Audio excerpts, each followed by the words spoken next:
मोहन सरकारक 2 वर्ष पूर्ति अवसर में राज्यर विकासमूलक कार्यर अग्रगति नहीं चली कड़ा तदारख। एही क्रम में ओडिशा विधानसभार house committee on submissions Gajapati जिलार गस्त करी जिलार विभिन्न उन्नयनमूलक योजनार समीक्षा करने सह आगामी दिन में अधिक विकासमूलक कार्य स्वतंत्र सूची प्रस्तुत करिसेंति।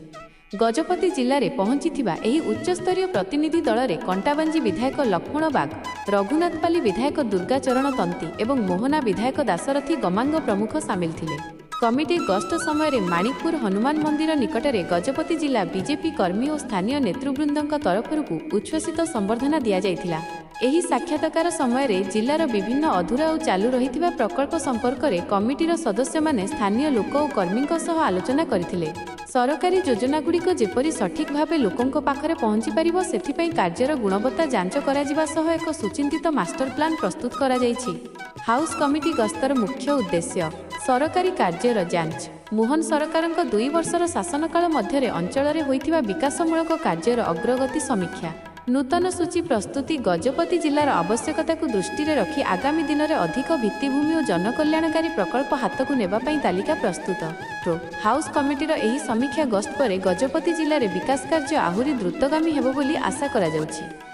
किछु गजपति जिला आमर 12 रु 13 जन विधायक समस्ते मिसिकरी अंचल उन्नति पाए एवं विभिन्न चालुवा कार्य मानकर तदारक एवं अंचल रे केउ भली विकास हेबो से सबको आम प्रदर्शन करिछु। आज गजपति आसला बेले तप्तापाणी गंगा मांकर भी दर्शन होता एवं कंदुणी देवी से अंचल जहाँ विकास हवा कथा से विषय देखीलु एवं पहुँचीछु माणिकपुर केशरी नगर हनुमान मंदिर पाखे अंचल विभिन्न विकासमूलक कार्य आम लक्ष्य रखीछु।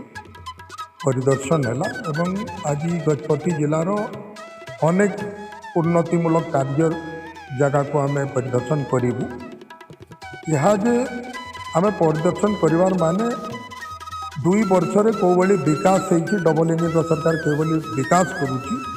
हम ओडिशार लोकंकर मुख्यमंत्री मोहन चरण नेतृत्व में को भली कार्य चली आम आपको तदारक करने परिदर्शन करने जिलार गस्त कला पर आम जिला प्रशासन सहित बसिक समीक्षा करूँ। तापर आम भुवनेश्वर फेरी।